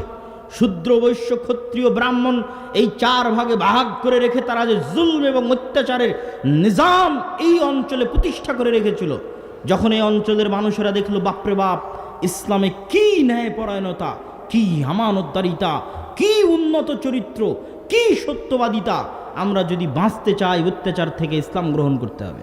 খালি অত্যাচার থেকে বাঁচতে ইসলাম গ্রহণ করেছিল। মনে রাখতে হবে, ওই যুগে রাসূল সাল্লাল্লাহু আলাইহি ওয়াসাল্লামের যুগে এই ফোন আর এই ইউটিউব চ্যানেল আর এই মিডিয়া কিচ্ছু ছিল না। আজকে আমরা এত মিডিয়া নিয়ে এত চিৎকার করে বক্তব্য দিয়ে বিপ্লব আনতে পারছি না। বিচ্ছিন্নভাবে মানুষ হেদায়েত হচ্ছে, বিচ্ছিন্ন, বিপ্লব নাই, মানে দলে দলে ইসলাম গ্রহণ করা নাই। বিচ্ছিন্নভাবে চিটাগাঙে একজন আমার বক্তব্য শুনে হেদায়েত হলো, খুলনাতে একজন ইউটিউবে বক্তব্য শুনে, বিচ্ছিন্ন, দলে দলে নাই। আর তখন এগুলো ক্যামেরা, মোবাইল কিচ্ছু ছিল না, কিন্তু মানুষ দলে দলে ইসলাম গ্রহণ করেছে। কেন?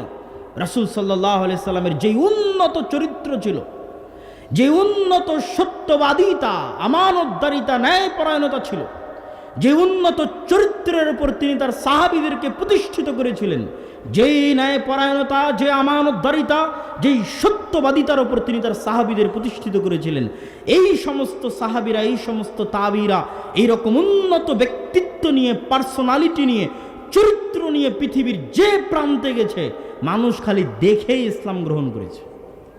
দেখে যে এদের কাছে আসলে আমি অত্যাচারিত হব না, মাজলুম হব না, ধোকায় পড়ব না, খালি দেখে ইসলাম গ্রহণ করেছে। আর আমাদের মধ্যে ওই ন্যায়পরায়ণতা নাই, ওই আমানতদারিতা নাই, ওই সততা নাই, ওই সত্যবাদিতা নাই।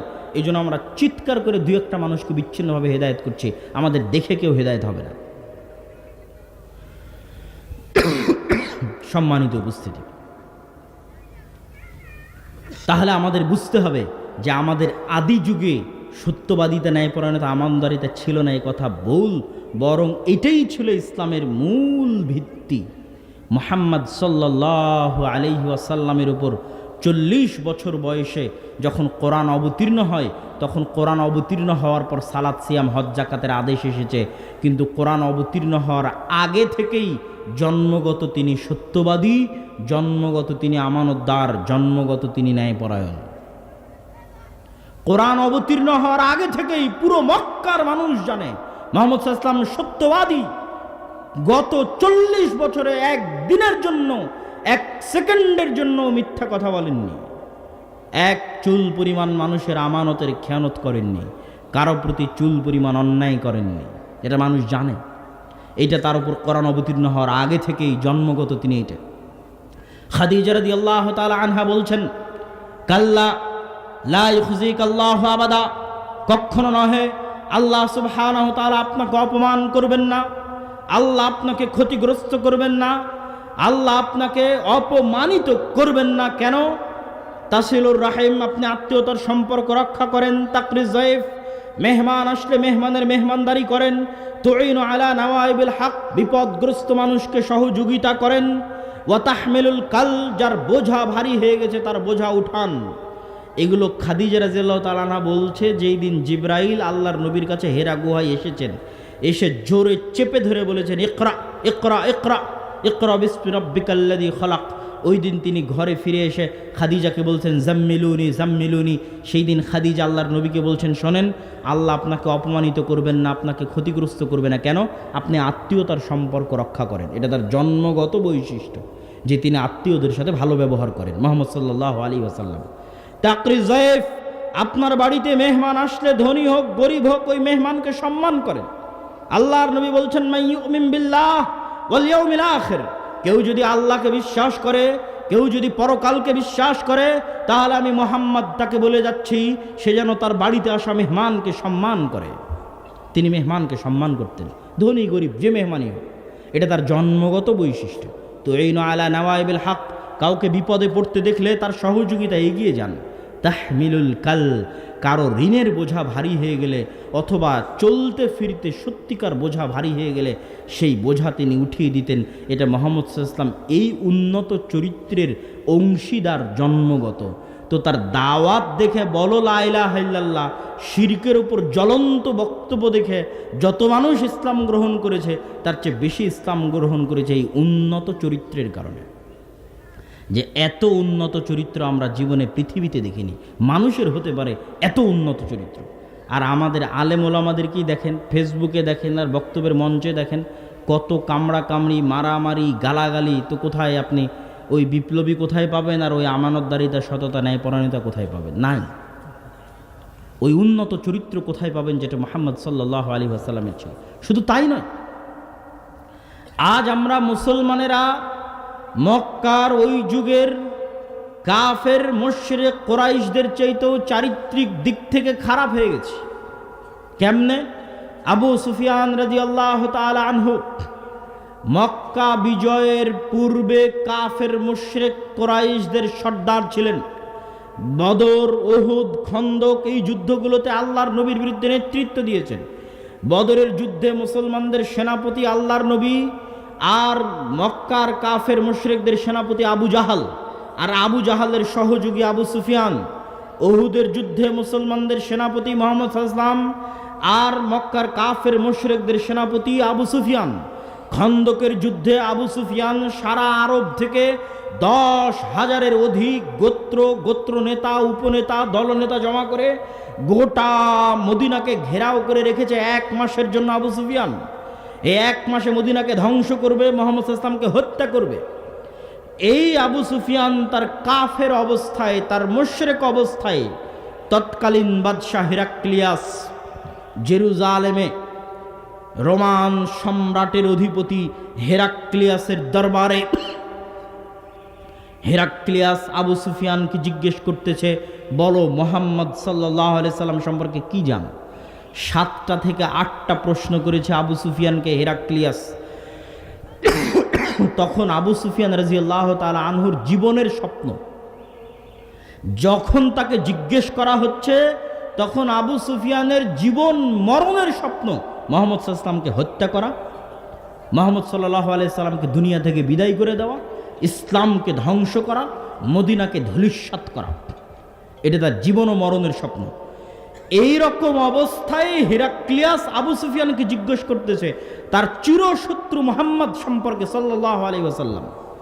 তো আবু সুফিয়ান রাদিয়াল্লাহু তাআলা আনহু বলছেন, আমার যদি মিথ্যা বলতে লজ্জা না হতো তাহলে আমি আজকে মিথ্যা বলতাম, কিন্তু আমি মিথ্যা বলতে লজ্জা পাই। এই জন্য আমার চিরশত্রু, যাকে হত্যা করা আমার জীবনের টার্গেট, যার ইসলামকে ধ্বংস করা আমার জীবনের টার্গেট, যার মদিনাকে ধূলিসাৎ করা আমার জীবনের লক্ষ্য উদ্দেশ্য, তার বিরুদ্ধে আমি আবু সুফিয়ান মিথ্যা বলিনি। এবার নিজেকে মাপেন। আবু সুফিয়ান কাফের মুশরিক অবস্থায় মুহাম্মদ সাল্লাল্লাহু আলাইহি ওয়াসাল্লাম সম্পর্কে মিথ্যা বলেনি। আর আজকের যে কোনো রাজনৈতিক দল বলেন, আলেম ওলামা বলেন, দল বলেন, সংগঠন বলেন, যে কোনো পর্যায়ের দায়িত্বশীলকে জিজ্ঞেস করলে সে আরেকজনের নামে মিথ্যা বলবে, মিথ্যা অপবাদ দিবে, গীবত করবে চোখ বন্ধ করে। আর আবু সুফিয়ান কাফের মুশরিক অবস্থায় তার চিরশত্রু মুহাম্মদ সাল্লাল্লাহু আলাইহি ওয়াসাল্লাম সম্পর্কে মিথ্যা বলেনি, মিথ্যা বলতে লজ্জা পেত। তাহলে যে কাফের মুশরিক অবস্থায় মিথ্যা বলতে লজ্জা পায়, ও ইসলাম গ্রহণ করলে কত সত্যবাদী হবে, কত আমানতদার হবে, কত ন্যায়পরায়ণ হবে।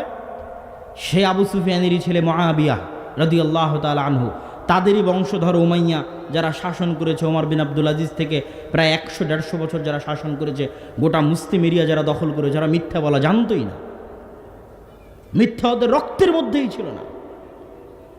ন্যায়পরায়ণতা এবং সততা, আমানতদারিতা ওদের জন্মগত স্বভাব। সম্মানিত উপস্থিতি, তাহলে আমরা আমাদের এই আলোচনাটা একটু গুটিয়ে নিয়ে আসি যে আমরা মুসলমানেরাও সততা, আমানতদারিতা, ন্যায়পরায়ণতায় পৃথিবীর সর্বোচ্চ শিখরে ছিলাম, আজ পৃথিবীর সর্বনিম্ন স্তরে।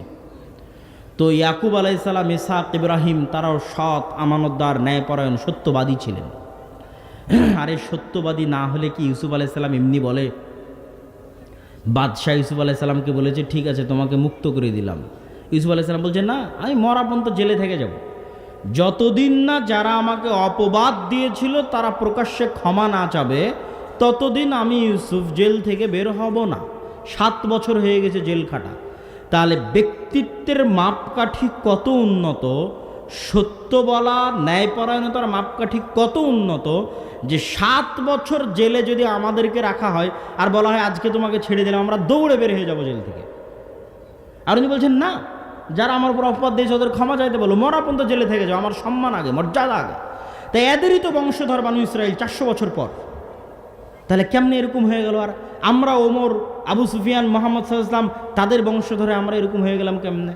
সেটার সারমর্ম বলে আমাদের বক্তব্যের এই অংশের শেষের দিকে চলে যাব। তারপরে বক্তব্যের অন্য অংশের প্রতি আলোচনা করব ইনশাআল্লাহ। এর কারণ হচ্ছে গোলামি মানুষের আত্মমর্যাদা, আত্মসম্মান নষ্ট করে দেয়। ওই যে 400 বছর বানু ইসরাইলেরা ফেরাউনের গোলাম ছিল, তো গোলাম থাকলে মাথা নত থাকে, আত্মমর্যাদা বিক্রি করে দিতে হয়, সেলফ রেসপেক্ট, সেলফ কনফিডেন্স বিক্রি করে দিতে হয়। তো 400 বছর যে ফেরাউনের গোলাম ছিল, এই গোলামিতে বানু ইসরাইলের স্বাভাবিক চরিত্র নষ্ট হয়ে গেছে। তারা যে নবীদের সন্তান, ওই নবীদের যে জন্মগত স্বাভাবিক চরিত্র ছিল ওটা ধ্বংস হয়ে গেছে 400 বছরের গোলামিতে। কেন? গোলামি পালিয়ে বেড়াতে হয়, লুকিয়ে বেড়াতে হয়, চুরি চামারি করে বেড়াতে হয়, টাকা পয়সা থাকে না, যে কোনো মূল্যে কোথাও একটা টাকা দেখলে কাড়াকাড়ি করতে হয়, যে ওখানে একটা টাকা আছে চলো কাড়াকাড়ি করি, ওই টাকার জন্য মিথ্যা বলতে হয়, এগুলো গোলাম। এই ধরনের চরিত্র চলে আসে গোলামদের মধ্যে। কেন? কোনো সুযোগ সুবিধা নাই তার জন্য, তার বাঁচার কোনো অধিকার নাই। তো সে মাথা মতো করে পালিয়ে পালিয়ে বাঁচতেছে, তো সে মিথ্যা বলবে না তো কি বলবে? সে মুনাফেক হবে না তো কি হবে? এইরকম যারা গোলাম হয় ওরা সামান্য কিছু নিয়ে কাড়াকাড়ি মারামারি লেগে যেতে পারে। এরাই বলতে পারে তোমার আল্লাহকে না দেখলে ঈমান আনবো না, তুমি আর তোমার আল্লাহ গিয়ে যুদ্ধ করো। এরকম ছোট মন মানসিকতা হয়ে গেছে গোলামি করতে করতে। আর মুসা আলাইহিস সালাতু ওয়াস সালামকে আল্লাহ গোলাম অবস্থায় এই জন্য বড় করেননি। মুসা আলাইহিস সালামকে আল্লাহ আগেই ফেরাউনের বাড়িতে পাঠিয়ে দিয়েছেন, আর ফেরাউনের বাড়িতে মুসা আলাইহিস সালাম রাজপুত্র হিসেবে পরিপূর্ণ স্বাধীনতা, মান সম্মান, আত্মমর্যাদা, আত্মসম্মান, সেলফ রেসপেক্ট, পার্সোনালিটি, ব্যক্তিত্ব নিয়ে বড় হয়েছে, যেটার উপর স্বাভাবিক একটা মানুষ থাকে, যেটার উপর তার বাপদাদা ইউসুফ, ইব্রাহিম, ইসহাক, ইয়াকুব তারা উপস্থিত ছিল, সেটার উপর তিনি বড় হয়েছে। উনি গোলাম অবস্থায় বড় হয়নি। এই জন্য আল্লাহ ওনাকে গোলাম অবস্থায় বড় করেনি। এই জন্যই মুসা আলাইহিস সালাতু ওয়াস সালাম যখন বাড়ি থেকে বের হলেন ফেরাউনের, বের হয়ে দেখছেন যে ফেরাউনের লোকজন বানু ইসরায়েলের উপর অত্যাচার করছে, তখন মুসা আলাইহিস সালাম অন দ্য স্পট এক থাপ্পড় দিয়ে একজনকে স্পট ডেড করে দিয়েছিল। তো এই এক থাপ্পড় মারার জাজবা গোলামের মধ্যে জীবনে আসবে না, গোলাম সাহসী করবে না এই থাপ্পড় মারা। কিন্তু যেহেতু উনি গোলাম ছিলেন না, ফেরাউনের বাড়িতে মানুষ হয়েছেন স্বাধীনভাবে, সম্মানের সাথে, মান সম্মানের সাথে, এই জন্য ওনার সাথে বানু ইসরায়েলের মিলত না। ওনার জীবনযাপন চিন্তা ভাবনা একরকম, আর যে বানু ইসরায়েলদের ওনাকে নবী করে দেওয়া হয়েছে এরা তো গরু ছাগলের মতো গোলাম অবস্থায় বড় হয়েছে। এরা আর কি করবে? এরা কথায় কথায় ধোকা দেয়, কথায় কথায় মারামারি করে, কথায় কথায় কামড়াকামড়ি করে। এবার আপনি বুঝে গেছেন আমাদের বাঙালিদের অবস্থা। আমরাও ব্রিটিশদের গোলামি করেছি কত বছর? 200, 250, 300 বছর। ব্রিটিশরা আমাদের পিটিয়ে নীল চাষ করিয়েছে, জমির মালিকানা পর্যন্ত ছিল না। কি বলেন আপনি? এসএ পর্চা সিএস পর্চা খুঁজে দেখেন যে যেই জমিদারের নামে খাজনা দিতেন তার নামে জমির মালিকানা তো আসছে শেরে বাংলায় ফজলুল হকের সরকারের সময়, যখন জমিদারি প্রথা বিলুপ্ত করা হয়। আর ব্রিটিশরা আমাদের আজীবন শাসন করেছে ডিভাইড অ্যান্ড রুল, তোরা মারামারি কর, দুই ভাগে ভাগ করে দে, মারামারি কর। তো যখনই আপনি মারামারি করবেন একটা টাকার জন্য, দুইটা পয়সার জন্য, তখন কি বলবেন? মিথ্যা বলবেন, দুর্নীতি করবেন, স্বাভাবিক। এই মিথ্যা বলতে বলতে, দুর্নীতি করতে করতে আর মাথা নত থাকতে থাকতে রক্তের মধ্যে ঢুকে গেছে। মিথ্যা বলা, দুর্নীতি করা, ধোকা দেওয়া রক্তের মধ্যে ঢুকে গেছে। 300 বছরের গোলামিতে। এটার আরও একটা প্রমাণ দিই, আফ্রিকার মুসলমান যারা স্পেন, ফ্রান্স, ইতালির গোলাম ছিল, আমরা যেমন ব্রিটিশদের গোলাম ছিলাম, তো ব্রিটিশরা আমাদেরকে যেই পরিমাণ জুলুম অত্যাচার করেছে তার চেয়ে 1000 গুণ বেশি অত্যাচার আফ্রিকান মুসলমানদের উপর এই ইউরোপিয়ান কান্ট্রিগুলো করেছে। এই জন্য আফ্রিকান মুসলমানদের স্বাভাবিক চরিত্র আরও খারাপ হয়ে গেছে, আরও ধ্বংস হয়ে গেছে। মানে ওরা আমাদের চাইতে মিথ্যা বলতে আরও পটু, আরও ধোকা, আরও ছিনতাই, আরও 2 নম্বরে, আরও দুর্নীতিতে আরও পটু। কেন ওদের ওপর ফ্রান্স, ইতালি, স্পেন আরও ভয়ঙ্কর রকমের জুলুম গোলামি চালিয়েছে, 200, 250, 300, এখনও মুক্তি দেয়নি। আমাদেরকে তো নাম কাস্তে হলো ব্রিটিশরা মুক্তি দিয়ে গেছে, ওদেরকে এখনও মুক্তি দেয়নি। এই যে আপনি ফ্রান্সের রাজধানী, ফ্রান্সের আইফেল টাওয়ারের আশেপাশে যখন দেখবেন, যে এক ইতালির রাজধানীতে যখন দেখবেন যেখানে ছিনতাইকারী কয়জন, তারা কোন ধর্মের অনুসারী, যখন দেখবেন তখন বুঝবেন যে এটা কোত্থেকে আসছে, কিভাবে আসছে, মুসলমানেরা কেন এটার সাথে সম্পৃক্ত।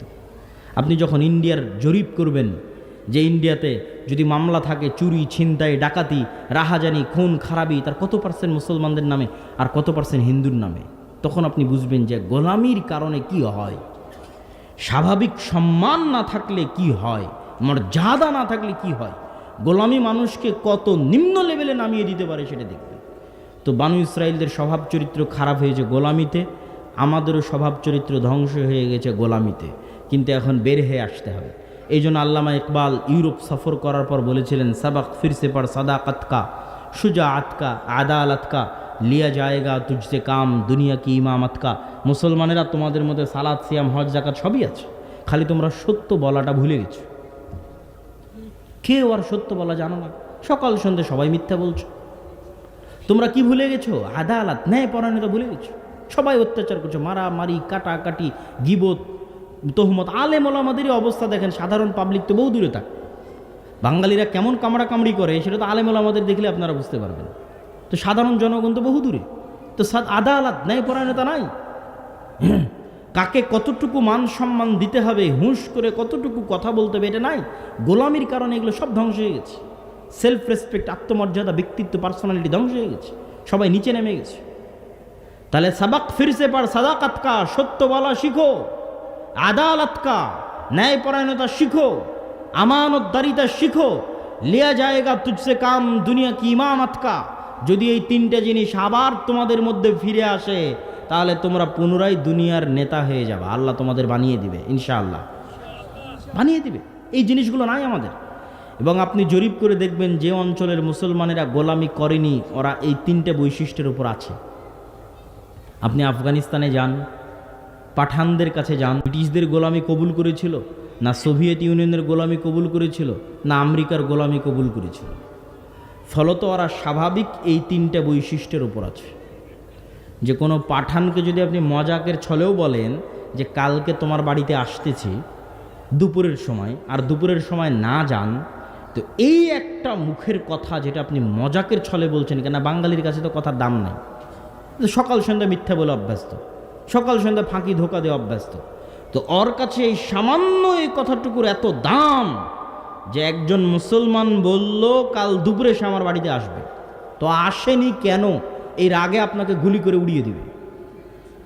এরকম ঘটনা আছে পাঠানদের মধ্যে, এরকম ঘটনা আছে যে আপনি কোনো পাঠানকে মজাকের ছলেও যদি বলেন কাল দুপুরে তোমার বাড়িতে আসবার না যান, তাহলে আপনাকে গুলি করে উড়িয়ে দিবে। কেন? ওরা মিথ্যা বলা জানে না, কথা দিলে কথা রক্ষা করা জানে, ন্যায় পরায়ণতা, আমানতদারিতা জানে। কেন? ওরা কোনোদিন গোলামিই করেনি।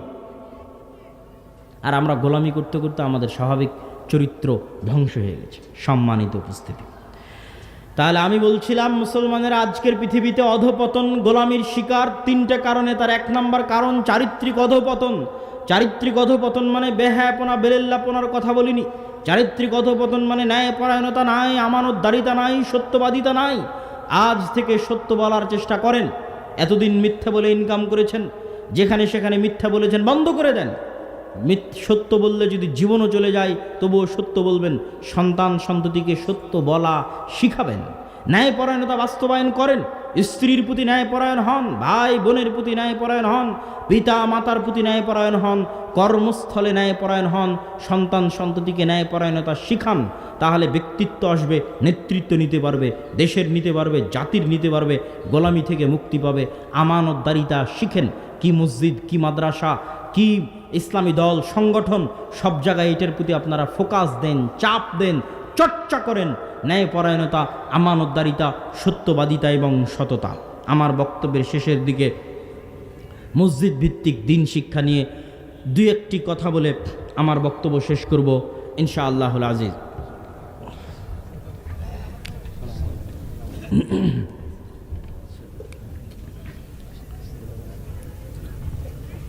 মুসলমানদের অধপতনের যে তিনটা কারণ বলেছি, তার এক নাম্বার চারিত্রিক অধপতন, দুই নাম্বার শিক্ষায় অধপতন, তিন নাম্বার অর্থনীতি বা সুদী অর্থনীতি। অর্থনীতিতে অধপতন, সুদী অর্থনীতি।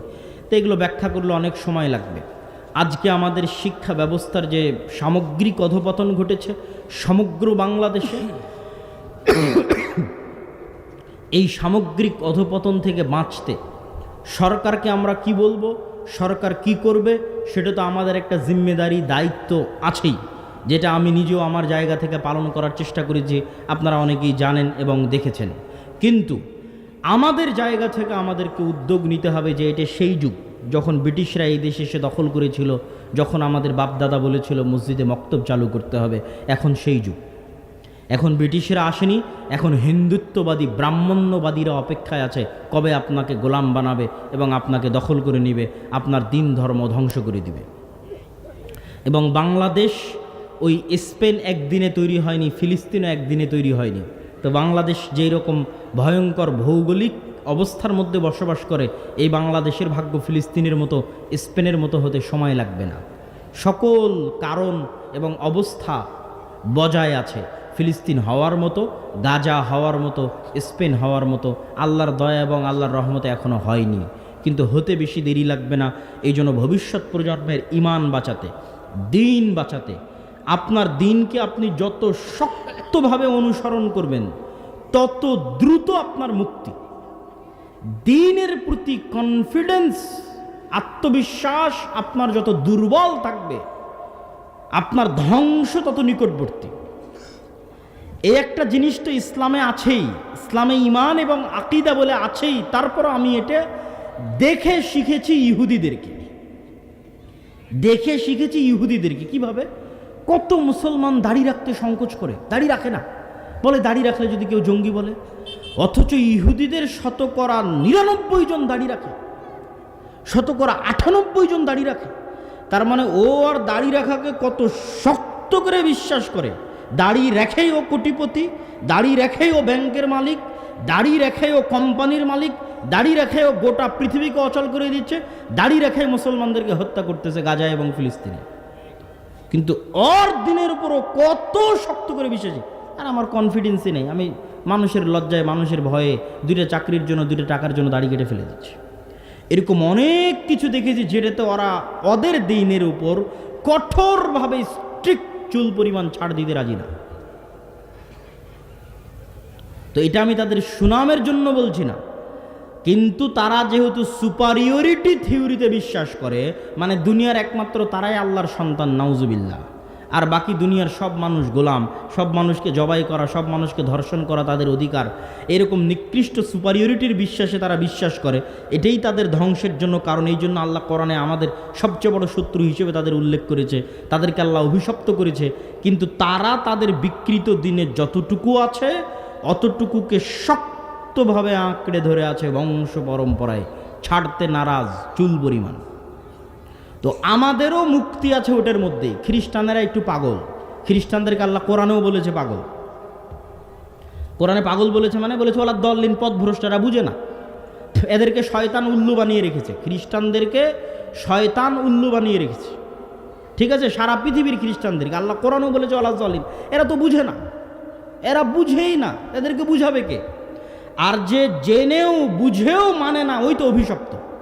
ইবলিস জেনে বুঝে মানে নেই, এই জন্য ইবলিস অভিশপ্ত। আর ইহুদিরা সব জানে, ওরা খুব ভালো করে জানে জুয়া মানে ধ্বংস, ওরা খুব ভালো করে জানে মদ মানে ধ্বংস, এই জন্য ওরা মদও খায় না, ওরা নিজেরা জুয়াও খেলে না, ওদের স্কুলে মদও নাই জুয়াও নাই, কট্টরভাবে পারিবারিকভাবে ওরা এটা মেনে চলে, মদও খাওয়া যাবে না জুয়াও খেলা যাবে না। কিন্তু গোটা দুনিয়ার মানুষ যেন মদ খেয়ে মরে যায়, মদ খেয়ে পাগল হয়ে থাকে, জুয়া খেলে পাগল হয়ে থাকে, এর জন্য ওরা সব অর্থ বিনিয়োগ করবে। ও খ্রিস্টানদেরকেও পাগল বানিয়ে শিখিয়েছে তোমরা মদ খাও জুয়া খেলো।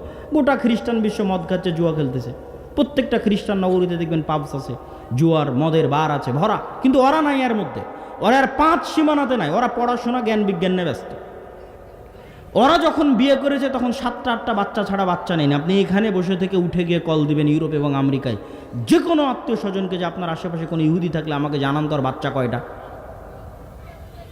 তো কেউ বলবে না যে কোনো ইহুদি পরিবারের 2টা বাচ্চা, 1 ছেলে 1 মেয়ে, বলবে না, নেই না। ওরা এর মুখে লাথি মারে, ওরা এটাকে কঠোরভাবে বিশ্বাস করে যে বেশি বাচ্চা নিতে হবে, একদম দাঁতে দাঁত কামড়ে বিশ্বাস করে।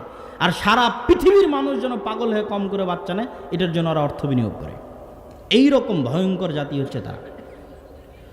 তো আমরা মুসলমানেরা শিক্ষায় এবং জ্ঞানে পিছিয়ে আছি, এবং আমাদের সন্তানেরা এই জিনিসগুলো বুঝে না। আমরা আমাদের দিনকে শক্তভাবে আঁকড়ে ধরে রাখতে পারি না। তো দিনকে শক্তভাবে আঁকড়ে ধরে রাখতে হলে, পরবর্তী প্রজন্মকে আঁকড়ে ধরে রাখাতে হলে, চলমান যে শিক্ষা ব্যবস্থা আছে এই শিক্ষা ব্যবস্থার বিপরীতে মসজিদ ভিত্তিক দিন শিক্ষার কোনো বিকল্প নাই। প্রত্যেকটা মসজিদে দিন শিক্ষাকে শক্তিশালী করতে হবে, মজবুত করতে হবে। আজকের যারা এই প্রোগ্রাম আয়োজন করেছে, আমিও হয়তো তাদেরকে বলে বুঝাতে ব্যর্থ। আমি তাদেরকে যদিও অঞ্চলে সফর দিয়েছি, মক্তব উদ্বোধন করেছি, এবং আলহামদুলিল্লাহ যে মক্তব উদ্বোধন করেছি সেখানে ভালো ছাত্রছাত্রী হয়, আগে থেকেই হতো, আসার পরে আরেকটু বেশি বেড়েছে আলহামদুলিল্লাহ, এবং আমাদের প্রশিক্ষণ চলতেছে দাওয়ায়ে আল্লাহর পক্ষ থেকে রাজশাহীতে, এবং আরও ভবিষ্যতে প্রশিক্ষণ হবে, চলমান আছে। কিন্তু যারা এই প্রোগ্রামের আয়োজন করেছে তাদের উদ্দেশ্য সহ যারা বসে আছে সকলকে, যে যেখানে দাওয়াতি কাজ করেন, আমার করজোরে অনুরোধ থাকবে, আপনি যেই হন না কেন, আপনার মূল দাওয়াতি কাজের ফোকাস রাখেন শিক্ষায়, মূল দাওয়াতি কাজের ফোকাস রাখেন জ্ঞানে। আমি কত রকম করে এই জিনিসটা বোঝানোর চেষ্টা করি, কত উদাহরণ দিয়ে তার হিসাব নাই। তার মধ্যে একটা উদাহরণ নতুন দিচ্ছি ইদানিং, যে যদি এই রকম জালসা সম্মেলন দিয়ে কোনো বেশি উপকার হতো, মানে খুব ভালো উপকার হতো, তাহলে ব্রাক আর খ্রিস্টান মিশনারিরা খালি জালসার সম্মেলনই করে বেড়াতো। কথা মনে বুঝতে পারেননি আমার? তো ব্রাক আর খ্রিস্টান মিশনারি এখন পর্যন্ত একটা সম্মেলনে যে করলো না খ্রিস্টান মাযহাব প্রচার করার জন্য, বুঝেননি মনে হয় আমার কথা? একটাও তো করেনি আর খ্রিস্টান ধর্ম প্রচার করে, একটা জালসাও করেনি, ব্রাকও করেনি। করেছে কি? শিক্ষা, শিক্ষা, সিলেবাস, স্কুল বানাতে হবে, কলেজ বানাতে হবে, গ্রামে গ্রামে প্রাথমিক স্কুল তৈরি করে দিতে হবে ব্রাকের, যেখানে ছেলেমেয়েরা এসে শিখবে নাচ গান, শিক্ষা। অন্তত তাদের দেখে শিখেন যে এইটা টেকসই নয়। জালসা দিয়ে মানুষকে দিক নির্দেশনা দেওয়া যায়, কিন্তু এটা টেকসই নয়। এখন উঠে গিয়ে সবাই ভুলে যাবে। টেকসই ওঠেই যখন আপনার সন্তান সন্ততিকে আপনি মসজিদে, শতভাগ মুসলমানের সন্তানকে মসজিদে ন্যূনতম দিনের জ্ঞান দিতে পারবেন, ওটাই টেকসই, ওটাই টিকে থাকবে, তার মরা পর্যন্ত টিকে থাকবে। যতটুকু শিখবে অতটুকু নিয়ে পরবর্তী প্রজন্ম চলবে।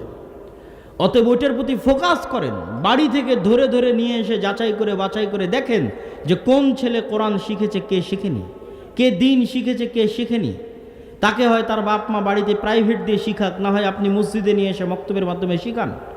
এই জন্য মসজিদ কমিটির প্রতি আমার উদাত্ত আহ্বান থাকবে যে আমরা উন্নয়ন মানে বুঝি বিল্ডিং করা, উন্নয়ন মানে বুঝি বাহ্যিক চাকচিক্য।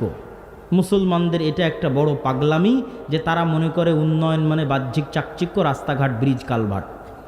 কিন্তু বাকি মানুষজন যে সব জাহেল মূর্খ হয়ে থেকে গেল, দেশে চিকিৎসা করানোর মতো কোনো ডাক্তার নাই, কয়দিন পর হয়তো আরও থাকবে না, তখন আপনার এখানে রাস্তাঘাট স্বর্ণের, কিন্তু ক্লিনিকে চাকরি করবে চায়না আর ইন্ডিয়ান ডাক্তার।